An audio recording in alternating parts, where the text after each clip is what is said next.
వస్తాడు అని అంటే ఆ సమయంలో అలా జరిగేటువంటి సందర్భంలో ఆకాశంలో ఒక వింతైనటువంటి తార, బ్రైట్ స్టార్ ఒకటి ఉంటుంది అని శాస్త్ర అధ్యయనం చేసినప్పుడు గమనించినటువంటి ఖగోళ శాస్త్రజ్ఞులు తూర్పు దేశం నుండి బయలుదేరి వారు దాదాపుగా 5,000 కిలోమీటర్ల ప్రయాణం చేసి వారు ఈ బెత్లెహేముకు దగ్గరగా ఉన్నటువంటి యెరూషలేము ఆ ప్రాంతానికి వచ్చారు. జెరూసలేం చరిత్రలో ఉన్నటువంటిదే, ఇది కల్పిత విషయాలు ప్రదేశాలు కావు.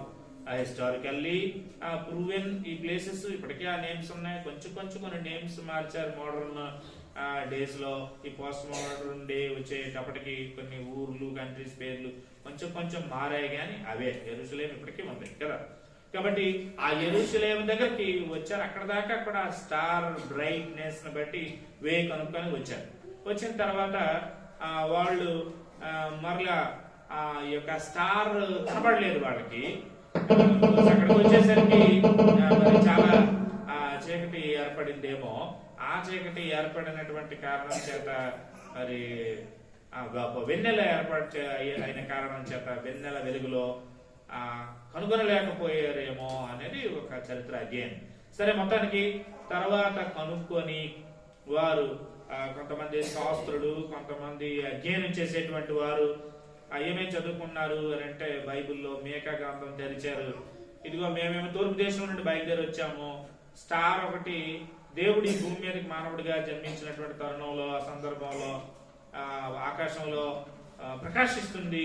కానీ ఇక్కడ దాకా రాగలిగాం మా దేశం తూర్పు దేశం నుండి ఈ యొక్క ఇజ్రాయెల్ దేశానికి, కానీ ఆ ప్లేస్ మేము ఫైండ్ అవుట్ చేయలేకపోతున్నాము అని కొంతమంది స్క్రైబర్స్ ఉంటారు శాస్త్రులు, వారిని అడిగినప్పుడు హేరోదు రాజు దగ్గరికి వెళ్ళారు. హేరోదు రాజు ఏమో ఈ శాస్త్రాన్ని పిలిపించాడు. శాస్త్రం తెరిచి మేకా శాస్త్రాన్ని తెరిచి వాడు చెప్పారు ఇలాగా బెత్లెహేములో అని. మొత్తానికి బెత్లెహేముకు యెరూషలేం దగ్గర నుండి 5 మైళ్ళ దూరం ఉంటుంది. ప్రయాణం చేస్తారు, వెళ్ళారు. అక్కడ కూడా వాళ్ళు లోపలికి ఎలాగ ఎంటర్ అయ్యారంటే అత్యానంద భరితులై వారు యేసుక్రీస్తు వారు బాలుడుగా ఉండడాన్ని చూసి వారు సాగిలపడి పూజించి అనేటువంటి మాట రాయబడింది ప్రియులారా. కాబట్టి అత్యానంద భరితులై జ్ఞానులు యేసుక్రీస్తు వారిని సాగిలపడి పూజించారు. అట్లాగే మరేమో దూత కూడా గొల్లల దగ్గరికి సందేశాన్ని తీసుకొచ్చినప్పుడు మీరు ఇక్కడ మంద కాచుకుంటున్నారు, గాని ఇదిగో దావీదు పట్టణమైనటువంటి బెత్లెహేం దగ్గరికి వెళితే ఆ బెత్లెహేంలో ఇదిగో మీ కొరకు రక్షకుడు పుట్టి ఉన్నాడు అని చెప్పేటువంటి ఆ యొక్క వర్తమానం, ఆ మెసేజ్ ఆఫ్ క్రిస్మస్ లో గుడ్ న్యూస్ ఇది. మీకు గ్రేట్ జాయ్ గురించినటువంటి గుడ్ న్యూస్ ఇది. ఎప్పుడైనా హ్యాపీనెస్ ఎట్లాగుంటది అని అంటే నేను చాలా సార్లు మన చర్చ్ పీపుల్ కి జ్ఞాపకం చేస్తాను. హ్యాపీనెస్ ఎప్పుడు కూడా హ్యాపెనింగ్స్ మీద ఆధారపడి ఉంటది, సంఘటనల మీద, సంభవాల మీద సంతోషం అనేది ఏర్పడి ఉంటది. కానీ జాయ్ అనేది లిటిల్ బిట్ అది రెండూ కూడా, ఏది హ్యాపీనెస్ జాయ్ రెండూ కూడా భావోద్రేకాలే, ఎమోషనల్ ఎక్స్ప్రెషన్స్ అయినప్పటికీ కూడా గమనించండి, ఈ జాయ్ అనేది మాత్రం అది purely it depends on God. దేవుని మీదే ఆధారపడదు, పరిస్థితులకు అతీతమైనది అనమాట, అనిర్వచనీయమైనటువంటిది అనమాట. అది పరిస్థితుల్ని దాటి వెళ్తుంది అనమాట. పరిస్థితి ఎలాగున్నా గాని, అనారోగ్యంగా ఉన్నా కూడా ఆనందం దేవుని బట్టి ఆనందంగానే ఉంటది అనమాట. అలాగే మరి ఆర్థిక ఇబ్బంది ఉన్నా కూడా ఆనందం ఆ దేవుని మీద ఆధారపడి ఉంటుంది కనుక ఆనందం అనేది పోదు. అదే కొన్ని సంభవాలు మనకి పాజిటివ్ ఇన్సిడెంట్స్ ఏమన్నా ఉన్నట్లయితే మనం హ్యాపీగా ఉంటాము, సంతోషంగా ఉంటాము. అది నెగిటివ్ అయిపోయింది అనుకోండి, ఆ తర్వాత మనము సంతోషం అనేది మన దగ్గర ఉండకుండానట్లుగా చూస్తాం, అది ఎగిరిపోతా ఉంటుంది. మీరు ఆలోచిస్తున్నారా నాతో పాటు? కాబట్టి ఈ గొప్ప ఆనందకరమైనటువంటి విషయం ఏంటంటే ఆకాశ మహాకాశాన్ని సృష్టించినటువంటి వాడు, జాగ్రత్తగా వినండి, ఆకాశాన్ని భూమిని అందులో సమస్తాన్ని తన మహత్తు గల మాట చేత సృష్టించినటువంటి దేవుడు మనిషిని మాత్రం తన పోలికలో తన స్వరూపంలో చేశాడు. సో కాబట్టి God's image is man, God's likeness is man. Man was created by God and with his image and likeness అనేది మనం మర్చిపోకూడని గొప్ప విషయం. బైబిల్లో ఫస్ట్ చాప్టర్ లోనే ఆది కాండంలో ఈ క్రియేషన్ అకౌంట్ మనం చూస్తాం. సో దేవుడు ఎట్లాగా 6 రోజుల్లో సృష్టిని చేశాడు, మనిషిని ఎట్లాగా సృష్టించాడు, మనిషికి ఏ పోలిక పెట్టాడు, మనిషికి ఏ స్వరూపం పెట్టాడు, అవన్నీ కూడా చాలా క్లియర్ గా ఏ బుక్ లో లేని స్పెషల్ క్రియేషన్ అకౌంట్ మనకి బైబిల్లో కనబడతా ఉంటది. ఎట్లాగొచ్చిందో ఇవన్నీ కూడా మన సైన్స్ లో కొన్ని హైపోథీసిస్ ఉంటాయి, ఊహాజనితమైనటువంటి విషయాలు. అలాగే హిస్టరీలో కొన్ని ఏమో వాళ్ళ యొక్క ఒపీనియన్స్ ఉంటాయి, అభిప్రాయాలు ఉంటాయి. ఇట్లాగా చాలా చోట్ల చాలా రకాలుగా ఉంటది తప్ప ఒక క్రమమైన రీతిలో దేవుడే ఎట్లా సృష్టి చేశాడో అనేది మనం ఎక్కడ తెలుసుకుంటాము అని అంటే ఓన్లీ బైబిల్లోనే అట్లాగా మనము గ్రహించగలుగుతాం. సరే, మరి కొంచెం ముందుకు వెళ్తాను నేను, వినండి జాగ్రత్తగా. అదేంటి అంటే దేవుడు చేసినటువంటి యొక్క సృష్టిలో దేవుడే సృష్టిని చేశాడు అని అనడానికి 3 ముఖ్యమైనటువంటి విషయాలు నేను మీకు జ్ఞాపకం చేస్తాను. అది ఏంటి అంటే దేవుడు ఎప్పుడు కూడా మానవునికి దూరంగా ఉండేటువంటి వాడుగా లేడు. ఆయన మానవునికి తను తాను బయలుపరుచుకొని దగ్గరగా ఉండేటువంటి దేవుడుగానే ఉన్నాడు. నేను ఒకసారి హ్యాపీ క్రిస్మస్ అంటాను, మీరు కూడా నాతో పాటు అంటారా? అనరా? Right. Happy Christmas, merry Christmas, we wish you. Right. ఇప్పుడు కొంచెం మీ మొహంలో కళకళ కనబడుతుంది. రైట్, అదే కళకళ కొనసాగించండి. రైట్, ముందుకు వెళ్దాం, మరి కొంచెం ముందుకు వెళ్దాం. అదేంటి అని అంటే ఇదిగో దేవుడు ఎలాంటి వాడో చాలా ముఖ్యమైనటువంటి విషయాలు మీరంతా ఆలోచించాలని క్లుప్తీకరిస్తూ చెప్తాను నేను. దేవుడు ఎలాంటి వాడు అని అంటే తను తాను బయలుపరుచుకునేటువంటి వాడుగా ఉన్నాడు. God of the Bible is a God of revelation. So తను బయలుపరుచుకునేవాడుగా ఉన్నాడు. తాను ఎలాంటి వాడో, తాను ఎలాంటి ప్రణాళికలు కలిగిన వాడో, తాను ఎలాంటి వ్యక్తిత్వాన్ని కలిగినటువంటి వాడో అదంతా కూడా ఆయన బయలుపరుచుకునేటువంటి వాడుగా ఉన్నాడు అనమాట.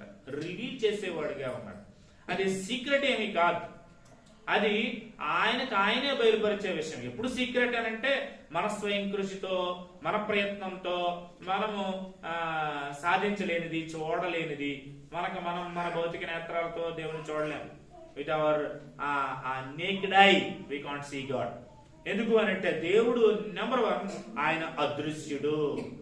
కాబట్టి అదృశ్యుడైనటువంటి దేవుణ్ణి భౌతికమైనటువంటి మనము చూడలేము. కాబట్టి ఇక దేవుడు ఉన్నాడు గనక తను ఆయన చూపించుకోవాలి, బయలుపరుచుకోవాలి, ఎక్స్ప్రెస్ చేయాలి.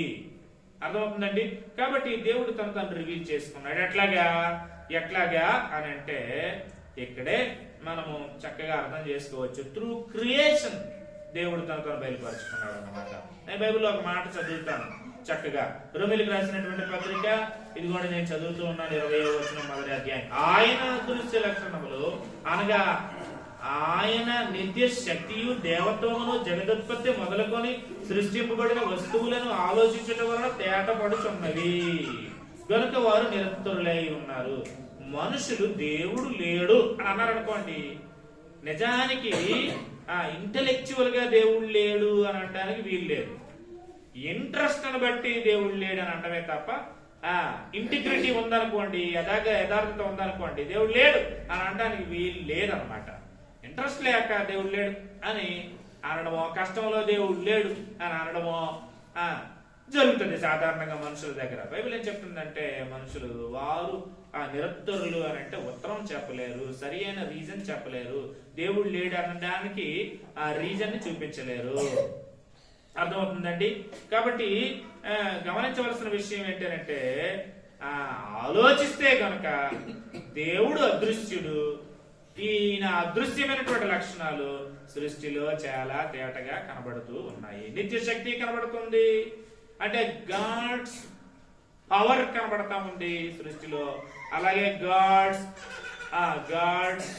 నేచర్ కనబడతా ఉన్నాం. నేచర్ లో, సృష్టిలో గాడ్స్ నేచర్ కనబడతాం. దేవత్వము అనగా పర్సనాలిటీ ఆఫ్ గాడ్, అలాగే నిత్య శక్తి అంటే ఆయన యొక్క పవర్ కూడా చాలా తేటగా మనకి కనబడతా ఉంది. ఆలోచించాలి.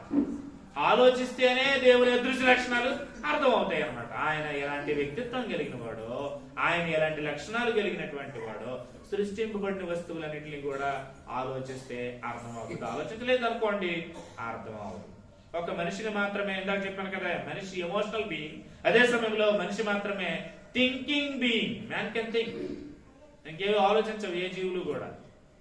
అవి తమ యొక్క ఇన్స్టింక్షన్స్ మీద, వాటి యొక్క సహజత్వం మీద ఆధారపడి అవి ముందుకెళ్తాయి. అందుకే ఆకలి వేసింది అనుకోండి, నా బిడ్డ వేరే బిడ్డ అని ఆలోచించదు. కుక్క తినేస్తుంది అనమాట. సింహం అంతే, తినేస్తుంది అనమాట. అలాగే కోడి గుడ్లు పెట్టి దాని మీద పొదుగుతుంది, పొడవాలంటే పొడిచేస్తుంది అనమాట. వాటికి ఆ థింకింగ్, విచక్షణ అనేది ఉండదు. మనిషి మాత్రమే థింకింగ్ బీయింగ్. కాబట్టి ఆలోచిస్తేనే అర్థమవుతుంది అని బైబిల్లో దేవుడు సందర్భంలో అంటాడు. ఇదిగో మీరు ఆలోచించాలి. ఎద్దు తన కామందును ఎరుగును, గాడిద తన సొంతవాని దొడ్డి తెలుసుకొనును. నా ప్రజలకు తెలివి లేదు, వారు యోచింపరు. అయ్యో మీరు యోచించకపోతే నా గురించి మీకు అర్థమవుతుంది సరి కదా, మీకు శ్రమ అన్నాడు అన్నమాట. దేవుడి గురించి ఆలోచించడానికి సృష్టి అందుబాటులో ఉంది. సృష్టిలో దేవుని నిత్యశక్తి, దేవుని యొక్క దేవత్వం కూడా మనకి స్పష్టంగా, తేటగా, వెరీ క్లియర్. ఆ క్యారెక్టర్ ఆఫ్ గాడ్ అనేది త్రూ క్రియేషన్ లో మనకి క్లియర్ గా ఉందన్నమాట. ఒకే ఒకటి ఏంటంటే when we think we can understand clearly. Okay, అది ఒక విషయం. అయితే మరొక విషయం జ్ఞాపకం చేస్తాను. దేవుడు తనను ఉన్నానని, తన యొక్క ఉనికిని గురించి ఎట్లాగా తను బయలుపరుచుకుంటున్నాడు అని అంటే, ఎలా బయలుపరుచుకుంటున్నాడు అని అంటే, ఇదిగో మానవునికి మనస్సాక్షిని ఇచ్చాడు అనమాట. మనస్సాక్షి క్రియేషన్ ద్వారా దేవుడు తనను బయలుపరుచుకుంటున్నాడు. అట్లాగే మానవునికి మనస్సాక్షి ఇచ్చాడు అనమాట. మనస్సాక్షి, conscience. Through conscience God is revealing himself. Through creation God is revealing himself. Conscience అంటే మనస్సాక్షి. మనస్సాక్షిని దేవుడు మానవుడికి పెట్టాడు. అర్థమవుతుందా? భారతదేశంలో మనం ఉన్నాం. ఏదైనా తప్పు జరిగింది అనుకోండి, జ్యుడిషియల్ డిపార్ట్మెంట్ సూపరింటెండెంట్ గారు ఉన్నారు ఇక్కడ, మన డిస్ట్రిక్ట్ కోర్టులో పనిచేస్తున్నటువంటి ఆయన. ఏ తప్పు అయితే ఆ తప్పుకి తగ్గ శిక్ష వేస్తారు కదా, దాన్ని ఏమంటారు? భారతీయ శిక్షా స్మృతి కదా, ఇండియన్ పీనల్ కోడ్ అంటారు, ఐపీసీ భారతదేశంలో. అలాగే వేరే దేశాలకు కూడా అట్లాగే ఉంటది. భారతీయులమైన మనకి 2 ఐపీసీలు అనమాట. ఒకటేమో ఈ ఇండియన్ పీనల్ కోడ్ అయితే ఇండియాలో ఉన్నాం కాబట్టి, ఇంకోటి మనకి భారతీయులకి ప్రతి మనిషికి కూడా ఐపీసీ ఉంది, ఇన్నర్ పీనల్ కోడ్. ఇది తప్పు అని మనకు తెలిసిపోతుంది, ఇది కరెక్ట్ కాదు అని మనకు తెలిసిపోతుంది అనమాట. అంటే గాడ్స్ ఎగ్జిస్టెన్స్ అనేది కాన్సెప్ట్స్ ద్వారా ఎలా తెలుస్తుంది అని అంటే, ఇదిగో దేవుడు, జాగ్రత్తగా వినండి, దేవుడు మూలం దేనికి అని అంటే, God is the source of holiness, God is the source of righteousness. పరిశుద్ధతకి, నీతికి, మంచితనానికి, మంచి వాటికి మూలం దేవుడు కాబట్టి, ఇదిగో ఆయనే ఆద్యుడు, ఆరంభికుడు కాబట్టి, ఆ సోర్స్ ఆయనే కాబట్టి, ఆ సోర్స్ ఆఫ్ మొరాలిటీ. అర్థమవుతుందండి? నీతికి, పరిశుద్ధతకి, మంచికి, వాటన్నిటికీ కూడా మూలం ఎక్కడి నుంచి ఆరిజినేట్ అయ్యానంటే దేవునిలోనే. కాబట్టి ఆ దేవుడు సృష్టించినటువంటి మానవులమైన మనలో ఈ మనస్సాక్షి పెట్టాడు కనుక మన మనస్సాక్షికి తెలిసిపోతుంది ఇది పాపం, ఇది పుణ్యం అని. ఎవరు చెప్పక్కర్లేదు వేరేగా. రూల్స్ అండ్ రెగ్యులేషన్స్ అనేవి మనకి పెట్టక్కర్లేదు అనమాట. ఎవరు కూడా బయట నుంచి రావక్కర్లేదు. అవి మనకి లోపల దేవుడు మానవుని సృష్టించినప్పుడే ఏది మంచో ఏది చెడో వాటిలన్నింటినీ కూడా విచక్షణ జ్ఞానాన్ని పెట్టాడు అనమాట. అర్థమవుతుందా? ఇది చెడు, ఇది మంచిది కాదు, ఇది అర్థం లేనిది, ఇది క్షేమం కానిది అని లోపల నుంచే ఉంది అని అంటే, దేవుడు నీతి గలవాడని, దేవుడు పరిశుద్ధుడని, దేవుడు మంచివాడని తన గుణలక్షణాలని మానవుని సృష్టించినప్పుడు మానవుని యొక్క మనస్సాక్షిలోనే విడిచిపెట్టాడు. ఎలా క్రియేట్ అయ్యామో చూడండి. అందుకే ఆరాధించేటప్పుడు దావీదు అంటాడు, నీవు నన్ను కలుగు చేసిన విధము చూడగా ఆశ్చర్యమును భయమును కలుగుతుంది. నా యొక్క నిర్మాణం చూస్తుంటున్నప్పుడు ఎంత అద్భుతంగా నన్ను సృష్టించావో, ఈ అద్భుతమైనటువంటి సృష్టిగా ఉన్నటువంటి నన్ను బట్టి నేను, నా నిర్మాణాన్ని బట్టి నేను, నా ఎనాటమీ, నా ఫిజియాలజీ, శరీర ధర్మాలు, స్త్రీ ధర్మం వేరు, పురుషుని ధర్మం వేరు, స్త్రీ అవయవ నిర్మాణం వేరు, పురుషుని అవయవ నిర్మాణం వేరు, ఇలాగా చేయబడినటువంటి మన యొక్క శరీర నిర్మాణం, శరీర ధర్మం ఇవన్నీ ఆలోచిస్తున్నప్పుడు దావీదు అంటాడు బైబిల్లో, మంచి వర్షిపర్ ఆయన, మంచి కవి ఆయన, ఏమంటాడు అని అంటే, నాకు నీ మీద చాలా గౌరవం పుడుతుంది, ఆ రెవరెన్షియల్ ఫియర్ కలుగుతుంది, ఆసమ్నెస్ కలుగుతా ఉంది, నాకు ఆశ్చర్యం కలుగుతా ఉంది, ఆశ్చర్యంలో నుండే ఆరాధన పుడుతుంది అనేది దావీదు దగ్గర మనకి చాలా బాగా అర్థమైపోతా ఉంది. ఓకేనా? సో త్రూ సృష్టి దేవుడెవరో మనకు బయలుపరచబడతా ఉంది సృష్టిలో ఉన్న వస్తువులను ఆలోచిస్తున్నప్పుడు. అలాగే మనిషిని దేవుడు ఎలా సృష్టించాడంటే మనస్సాక్షిని పెట్టాడు కాబట్టి మనస్సాక్షి ద్వారా దేవుడు ఉన్నాడన్న స్పృహ, దేవుని యొక్క ఉనికి కలుగుతా ఉంది. మనసు లేదు, అలాగే ఈ పరిశీలించే ఆలోచించే మనస్సాక్షి లేదు, మనసు లేదు అనుకోండి, అలాంటి వాళ్ళు బైబిల్ ఏమంటుందో తెలుసా? Fools may think that there is no God. బుద్ధిహీనులైనటువంటి వారు ఏమనుకుంటారట? దేవుడు లేడు అనుకుంటారు. దేవుడు లేడు అని బుద్ధిహీనులు తమ హృదయంలో అనుకుందురు అంటే. కాబట్టి ఈ సాయంకాలపు వేళ మనం గమనించవలసిన విషయం ఏంటి? దేవుడు తన ఉనికిని రకరకాలుగా బయలుపరుచుకుంటున్నాడు. 2 రకాలు చెప్పాను, 3వ రకం దగ్గరే నేను ముగిస్తాను. అమ్మాయి అనుకుంటున్నారా? రైట్. అనుకున్నా అనుకోకపోయినా మనందరం కలిసి ఆనందించి విందులో పాల్పొంపులు పొంది ఇక్కడి నుంచి వెళ్ళాలి కాబట్టి సమయాన్ని దృష్టిలో పెట్టుకోవాలి. రైట్. దేవుడు ఎలాగా తను బయలుపరుచుకుంటున్నాడో 2 విషయాలు చెప్పిన తర్వాత 3వ విషయం అన్నాను కదా. దేవుడు ఇక మానవుడిగా మారితేనే మానవుడికి బాగా అర్థమవుతుందని దేవుడు మానవుడే. That is Christmas. Hallelujah, happy Christmas. ఏంటి క్రిస్మస్ అని అంటే, ఇగో సృష్టి ద్వారా తాను బయలుపరుచుకున్నాడు, మనస్సాక్షి ద్వారా తాను బయలుపరుచుకున్నాడు. కానీ మనిషికి మనసు పని చేయడం లేదు, ఆలోచించడం లేదు.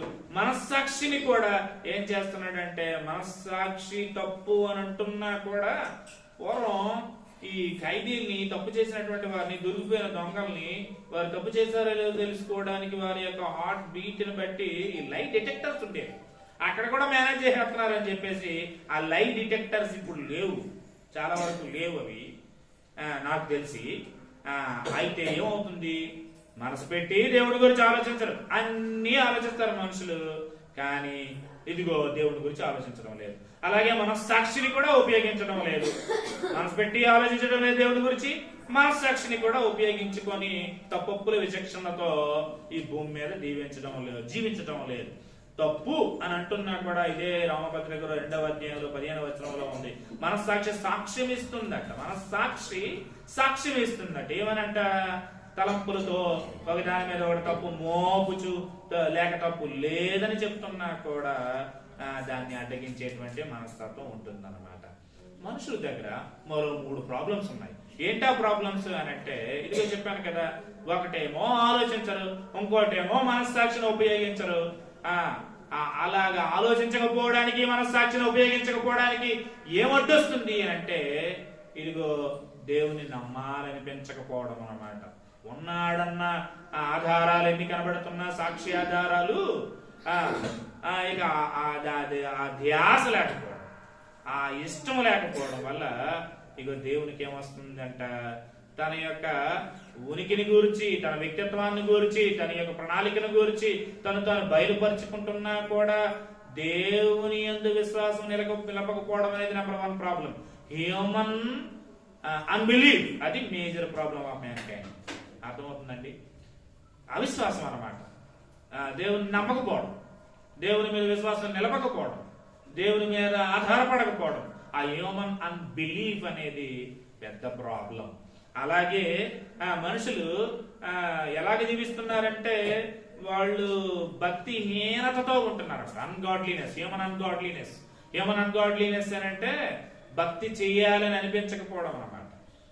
భక్తి దేవుని తృప్తిపరిచేంతగా చేయాలనిపించకపోవడం, భక్తి అనేది, ఈ గాడ్లీనెస్ అనేది మెయింటైన్ చేయాలనేటువంటి ఇంట్రెస్ట్ లేకపోవడం అనేది సెకండ్ మేజర్ ప్రాబ్లం అన్నమాట.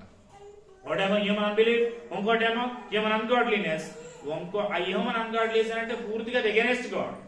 ఏ sin against God is ungodliness. భక్తి హీనత అంటే దేవునికి వ్యతిరేకమైంది. దేవుడు ఉంటున్నా భక్తి నిలబకపోవడం, దేవుడు తన ఉనికిని తెలియజేస్తున్న భక్తి శ్రద్ధలు కనబరచకపోవడం, నిజ దేవుడిని కలుసుకొని నిజమైన విశ్వాసాన్ని ఆయన మీద నిలపకుండా ఇష్టం వచ్చినట్టుగా బ్రతకడం అనేది అవిశ్వాసంలో నుండి వచ్చినటువంటి అపవిత్రత. ఇక మనుషులు ఉన్నారు చూసారా, మనిషికి మనిషి ఈవేళ శత్రువులు అయిపోవడం దేనికి? మనిషికి మనిషి ఎందుకు ప్రేమ లేకపోవడం, క్షమించకపోవడం, కలిసిమెలిసి ఉండకపోవడం, దేశానికి పడకపోవడం, ఒక మతానికి ఒక మత పడకపోవడం, పరమత సహనం లేకపోవడం, స్త్రీల మీద వివక్ష చూపడం, ఈ యొక్క దారుణాలు, ఈ అన్యాయాలు, ఈ ఘోరాలు ఇవన్నీ కూడా సాటి మనిషి మీద ప్రేమ లేకపోవడాన్ని బట్టే కదా వస్తున్నాయి. దాన్ని ఏమన్నాడు అని అంటే major problem of man kind బైబిల్లో ఉన్నది. ఒకటేమో హ్యూమన్ అన్బిలీఫ్ అవిశ్వాసం, ఇంకోటేమో హ్యూమన్ అన్గాడ్లీనెస్ అదేమో భక్తిహీనత, ఇంకోటేమో మళ్ళీ దానికి కూడా దుర్నీతి అనేటువంటి పేరు ఉంది, అదేమో హ్యూమన్ వికెడ్నెస్.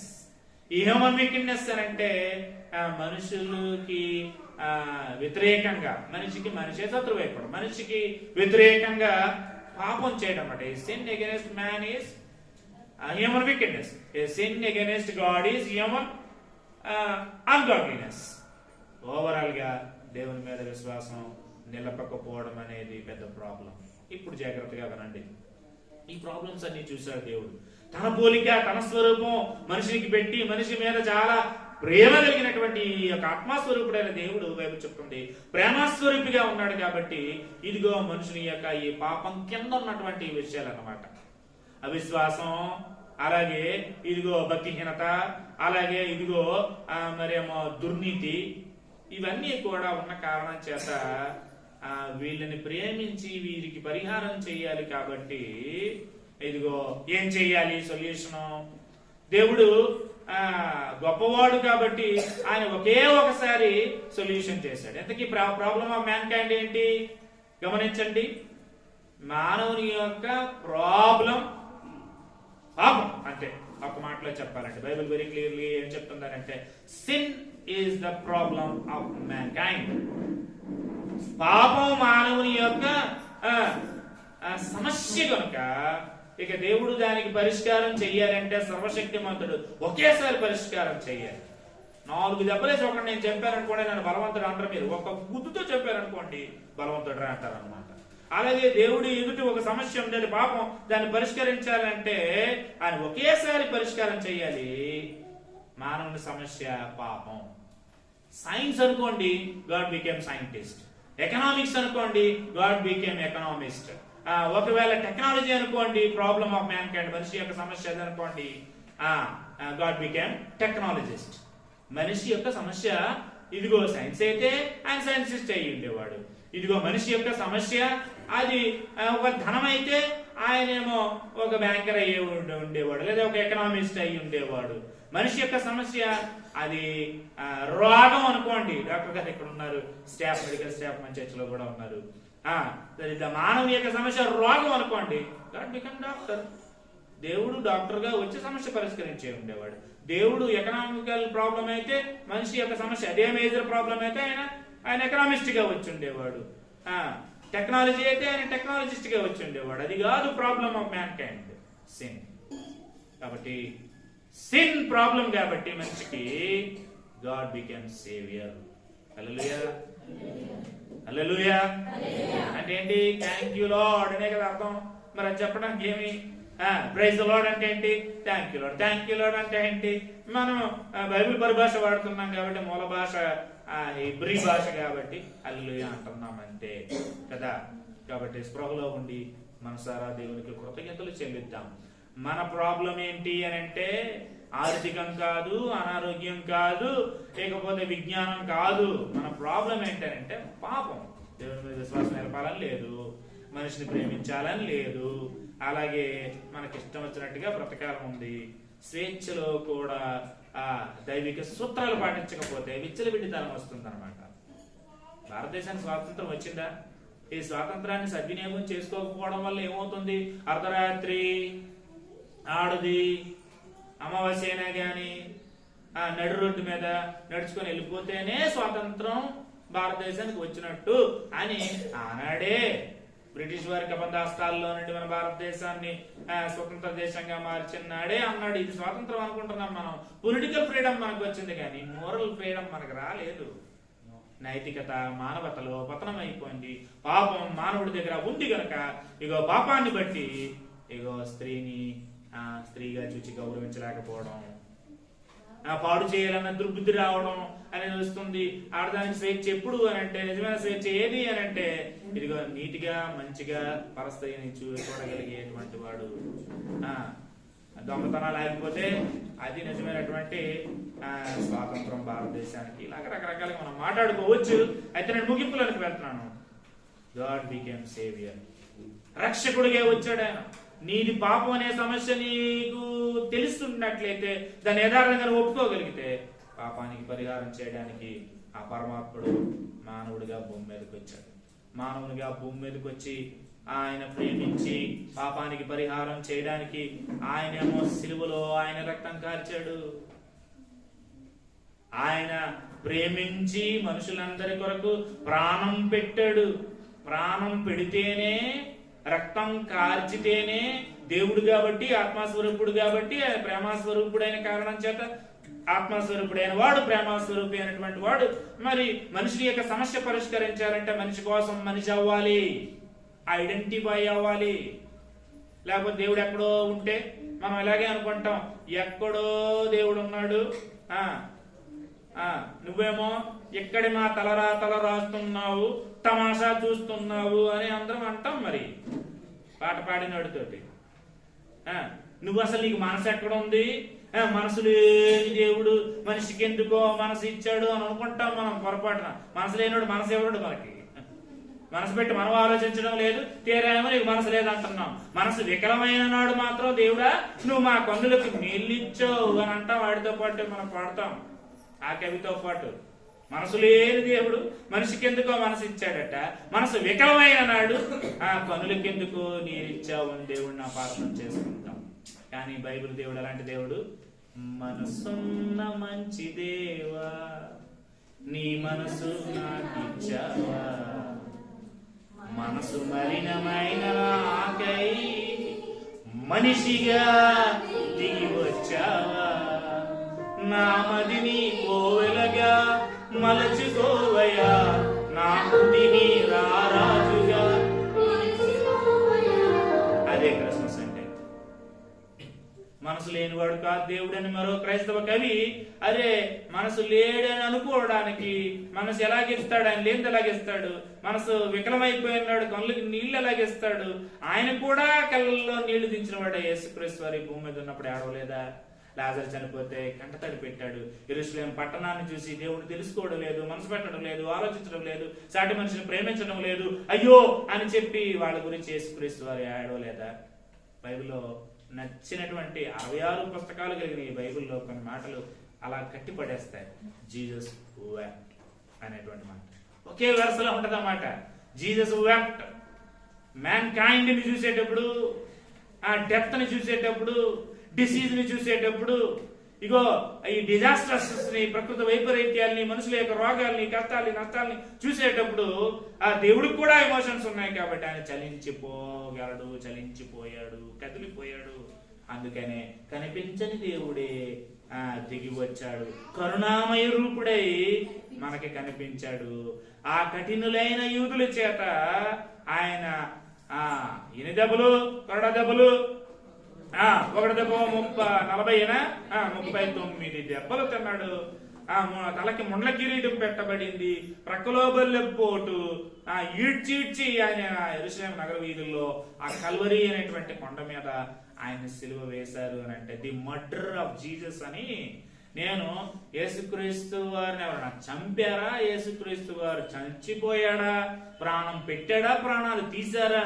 ఏమిటిది అని చదువుతుంటున్నప్పుడు బైబిల్ని వివరించినటువంటి ఓ భక్తుడు చాలా స్పష్టంగా రాశాడు. ఆయన దేవుడై ఉండి మానవుడిగా వచ్చినప్పుడు అసలు మనుషుల కొరకు ప్రాణం పెట్టడానికి, రక్తం కార్చడానికి, పాపపు బానిసత్వంలో నుండి మనుషుల్ని తీయడానికి, మనుషులందరూ పాప బానిసత్వంలో ఉన్నాము కాబట్టి అందులో నుంచి మనల్ని తీయడానికి ఆయన ప్రైస్ చెల్లించాడు. అదేంటంటే ఆయన క్రయధనం, విమోచన క్రయధనం. ఆయన కార్చిన రక్తంలోనే పాప పరిహారం ఉంది. పాప పరిహారం అనేది ఇగో రక్త ప్రోక్షణం మీద ఆధారపడింది కనుక దేవుడు శరీరధారి అయ్యాడు. శరీరాన్ని స్వరూపంగా చేసుకొని ఈ భూమి మీద ఆయన సంచరించాడు. మరణించి ఆయన 3వ రోజున లేచాడు. ఈ విషయాలు ఆలోచించి అర్థం చేసుకొని హృదయంలోనికి యేసుక్రీస్తు వారిని ఆహ్వానిస్తే అది నిజమైనటువంటి క్రిస్మస్. మన ఇష్టం. మనకి దేవుడు ఎంత స్వేచ్ఛనిచ్చాడంటే, నేనున్నాను ఇదిగో సృష్టి, నేనున్నాను ఇదిగో నీ మనస్సాక్షి, ఇదిగో నేనున్నానందుకే వచ్చాను ఈ భూమి మీదకి అని తన్ను తాను రుజువులతో సాక్ష్యాధారాలతో బయలుపరుచుకుంటూ ఉంటుంటే మానవుడికి స్వేచ్ఛ ఇచ్చాడు కనుక ఆలోచిస్తే అర్థమవుతుంది. అర్థమైతే హృదయంలోనికి ఆహ్వానిస్తాము. అదే నిజమైనటువంటి క్రిస్మస్. అలా ఆహ్వానించిన వారిలో ఇవాళ ఒక ప్రత్యేకత చెప్పాలి. అదేంటి అంటే 1818వ సంవత్సరంలో కరెక్ట్ గా 18వ తేదీ డిసెంబర్లో ఒక ఆయన ఒక ప్రమాదంలో తన 2 కళ్ళని కూడా పోగొట్టుకున్నాడు. 2 కళ్ళని పోగొట్టుకున్న తర్వాత అప్పటికే యేసుక్రీస్తు వారిని తన హృదయంలోనికి ఆహ్వానించాడు. ప్రభువుని నమ్ముకున్నాడు. ఆయన పరమాత్ముడని ప్రాణం పెట్టడానికి ప్రేమతో ఈ భూమి మీదకి వచ్చి ఆయన పునరుత్థానుడే తిరిగి లేచి ఆది మధ్యాంతర రహితుడని నిరూపించుకున్నాడు. ఆ ఆది మధ్యాంతర రహితుడు అదృశ్య లక్షణాలు కలిగినటువంటి వాడు, అమితమైనటువంటి ప్రేమ నా మీద కనబరిచినటువంటి వాడే నా కొరకు ఆయన శిలువలో అంతమయ్యి ఆయన 3వ రోజున పునరుత్థానం అయ్యాడు అని ఎరిగినటువంటి వాడై సడన్ గా గుడివాడిని అయిపోయానేంటి నేను అని విలియం మూన్, ఆయన పేరు డాక్టర్ విలియం మూన్. ఈ విలియం మూన్ గారు గూర్చి ఈవేళ మనం ఎడారిలో సెలయేరులు అనేటువంటి దానిలో కూడా డైలీ డివోషన్ లో కూడా మన చర్చ్ గ్రూప్ లో దాన్ని మన కమలాకర పెట్టడం కూడా చూస్తాం. మీలో చూసే వాళ్ళకి తెలుస్తుంది. ఈ డాక్టర్ విలియం మూన్ కళ్ళను పోగొట్టుకున్నా కూడా కలత చెందకుండా thank you for this, your allowed this అంట. నీవు అనుమతించిన కారణం చేత నేను అంధుడిని అయిపోయాను. దీన్నే ఒక టాలెంట్ గా భావిస్తాను. ఈ టాలెంట్ నేను యూజ్ చేస్తాను, ఉపయోగిస్తాను. గుడ్డితనం నేను ఒక బహుమానంగా తలాంతుగా నేను భావిస్తాను. దీన్ని నేను ఉపయోగిస్తాను. నువ్వు వచ్చేటప్పుడు దీనికి రెట్టింపు ఫలితాన్ని నీకు నేను మళ్ళీ ఇస్తాను అంటాడు. వడ్డీతో సహా ఇస్తాను ఈ తలాంతుని ఉపయోగించి అంటాడు ఆయన. ఈ భాష మీకు అర్థం కావాలి. అంధత్వాన్ని బట్టి నేను ఆవేదన చెందను. ఈ అంధత్వాన్ని నువ్వు అనుమతించావు, ఎందుకంటే నువ్వు నాకు అమితమైనటువంటి ఆనందం ఇచ్చావు. నీవు ఇచ్చినటువంటి ఆ గొప్ప ఆనందంలో ఈ అంధత్వాన్ని నేను మర్చిపోయి నేనేమి ఈ బ్లైండ్నెస్ ని బట్టి నేనేమి బాధపడని గుడ్డితనాన్ని బట్టి అని ఆలోచిస్తూ ఉంటుండగా అతగాడు చక్కగా ఒక లిపిని, ఇంగ్లాండ్ దేశస్థుడు బ్రింగ్టన్ అనేటువంటి ప్రాంతానికి చెందినటువంటి వాడు చక్కగా ఆ లిపిని కనుక్కున్నాడు. ఆ లిపిని బట్టి చాలా మంది అంధులైనటువంటి వారు చదువుకోగలిగారు. అంతవరకు కూడా ఇంగ్లాండ్ లో ఆ బ్రింగ్టన్ లో నుండి ఈ మనిషి, ఈ గుడ్డివాడు ఈ లిపి కనుకొనక మునుపు అందులైన వారు ఎవరు చదువుకోలేదు.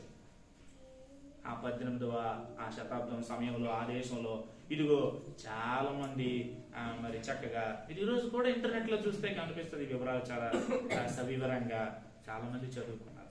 చదువుకొని కొంతమంది అయితే చదువరులు బైబిల్ని చదువుకున్నారు. బైబిల్ని చదువుకొని తమ గుడితనాన్ని బట్టి ఏనాడు బాధపడలేదు. కారణం ఏంటంటే పరిస్థితుల మీద ఆధారపడి ఉండేదైతే ఇవాళ సంతోషంగా ఉంటాం, రేపు సంతోషంగా ఉంటాం. సంతోషం ఎగిరిపోతుంటుంది అనమాట. సంభవాల మీద ఆధారపడి ఉంది కదా, అది సంఘటనల మీద ఆధారపడి ఉంది కదా. అది గుడితనం లేకుండా ఒకలాగా, గుడితనం వచ్చిన తర్వాత ఒకలాగా ఆయన లేడు. నిజమైన భక్తుడు ఇదిగో శరీరంలో ఏ కష్టం వచ్చినా, శరీరంలో ఏ నష్టం వచ్చినా కూడా దేవుడిచ్చేటువంటి ఆనందం, ఆ జాయ్ని సొంతం చేసుకొని ఈ భూమి మీద బతకగలుగుతారు. ఈ డాక్టర్ విలియం మూన్ ద్వారా చాలా మంది సత్యాన్వేషకులు తడుముకుంటూ ఆ లిపిలో బైబిల్ని చదువుకొని ప్రభువుని నమ్ముతున్నారు. మనందరికీ కళ్ళు ఉన్నాయి, కళ్ళు పెట్టి పరిశుద్ధ గ్రంథాన్ని చదవగలం. చదివి ఇది రివీల్ చేస్తున్నటువంటి దేవుడనే యేసుక్రీస్తు వారిని నమ్ముకోవడానికి మనకి ఏ నేత్రాలు కావాలి? భౌతిక నేత్రాలతో ఇది నేరుగా చదువుకోవచ్చు. తడుముకుని ఉండే ఆ లిపి మూన్ గారు కనుక్కునేది అవసరం లేదు. మనందరం కళ్ళున్నటువంటి వాళ్ళమే, మనం ఎవరు బదిరులం కాదు. బైబిల్ చదవడానికి ఈ బదిరత్వం అడ్డుగా లేదు మరో లిపి దగ్గరికి వెళ్ళక్కర్లేదు, కళతో చూడగలం. అయితే ఏం కావాలో తెలుసా? ఆ అంతర్దృష్టి కావాలి, ఆ మనోనేత్రం.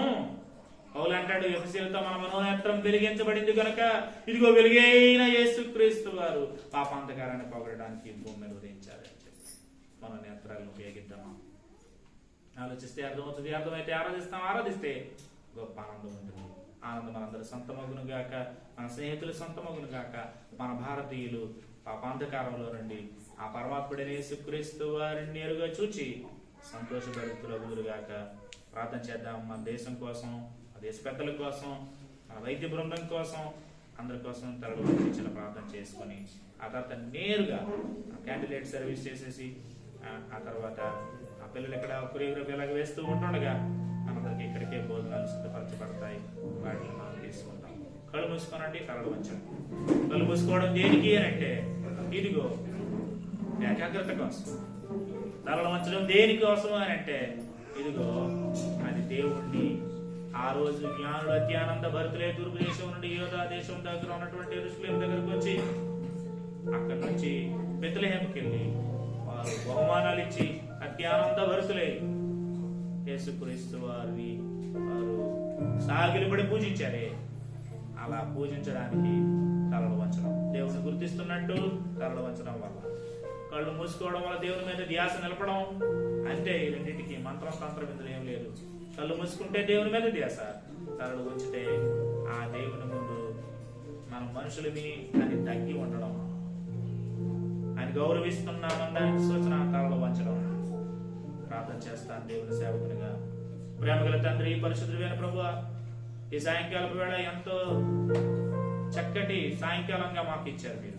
నా స్నేహితులైనటువంటి respected doctor and his team Shankar foundation ద్వారా ఇదిగో మా జోష్న యొక్క ఇన్విటేషన్ ని వాళ్ళు ఎంతో ప్రేమతో సాదరంగా మన్నించి మా మధ్యలోనికి వచ్చారు.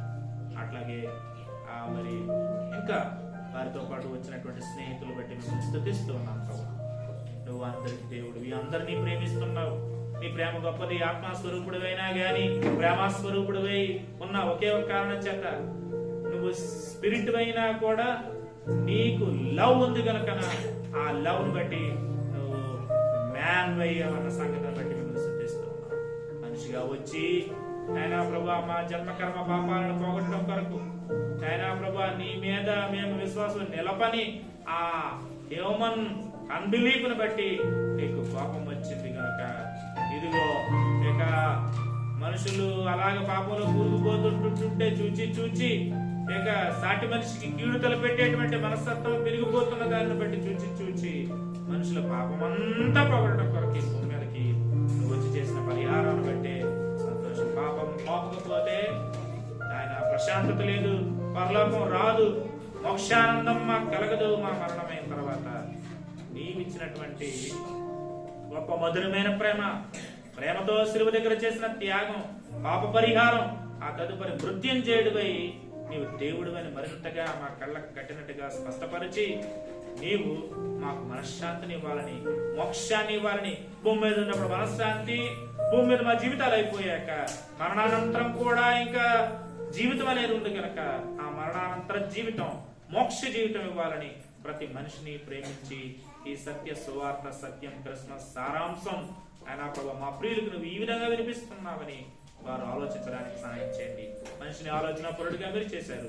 ఆలోచిస్తే నిన్ను గురించి అదృశ్యమైన లక్షణాల సృష్టిలోను మనసాక్షిలోను ఆఖరికి యేసుక్రీస్తు వారి ద్వారా లాగా మానవుడిగా ఈ భూమి మీదకి నువ్వు వచ్చావు గనక ఆ ప్రత్యక్షీకరణలో భాగంగా ఆయన పరమాత్మ లక్షణాలు తెలుస్తాయి కనుక తెలిసినటువంటి వాటిని బట్టి యథార్థతతో మీ ముందుకు వచ్చి మీకు కృతజ్ఞతలు చెల్లిస్తున్నాం. మా ప్రియుల డ్యూటీస్ లో వారైనా ప్రభు మీరు తోడుగా ఉండండి. ఒక మంచి సదుద్దేశంతో పేద ప్రజలకి అనేకులకి మేలు చేయాలని ఈ శంకర్ ఫౌండేషన్ ని స్టార్ట్ చేసి అనేకులకి మేలు చేస్తూ ఉన్నారు. ఆ రోజు భారతదేశంలో కూడా ఆయన ప్రభా మిషనరీలు యేసుక్రీస్తు వారి శిష్యుడైనటువంటి తోమా ద్వారా కూడా అనేకులు ఈ దేశంలో అడుగుపెట్టి ఆయన ప్రభా ఆ అంధులకు పాఠశాలలు, అలాగే ఆడవాళ్లకు పాఠశాలలు, అలాగే వైద్యశాలలు, రోగులైనటువంటి వారి కొరకు ఇలాగ ఎన్నో సాంఘిక కార్యక్రమాలని ఇక్కడ స్థాపించి ఏర్పరిచి క్రీస్తు ప్రేమను ప్రకటించి ఆయన ప్రభా ఎంతమందికో మేలు చేశాడు. బ్రింగ్టన్ లోని ఇంగ్లాండ్ లో ఆయన ప్రభా ఆ డాక్టర్ విలియం మోన్ని ఆయన ప్రభా అంధత్వం ఆవరించినప్పుడు ప్రమాదవశాత్తు 2 కళ్ళను పోగొట్టుకున్నాడు కూడా తన ప్రమోదాన్ని నిన్ను బట్టి పోగొట్టుకోకుండా పరమానందం పొందుతూనే పలువురికి పరులకు మేలు చేయాలనే ఉద్దేశంతో ఒక ప్రత్యేకమైన భాషని లిపిని కనుక్కొని మేలు చేశాడు. అనేకులు చదువరులయ్యారు, మరి విశేషంగా నీ గ్రంథం చదివేవారయ్యారు. తద్వారా పాపక్షమాపణ ప్రశాంతత పొందుకొని పరలోకానికి వారసులయ్యారు. అట్లాంటి బ్రతకడానికి మా మూలాన నీకు మహిమ, మా యొక్క భూమి మీద మా జీవితాన్ని మూలాన ఇదిగో సాటి మానవులకి చేతనైనంత మేలు చేయడం అనేది ఈ క్రిస్మస్ సందేశం, నీ సత్యం, నీ జీవితం కనుక అది అనుసరించడంలో కృప చూపించండి. యేసు ప్రభు నామములో అడిగి వేడుకుంటున్నాము స్వామి.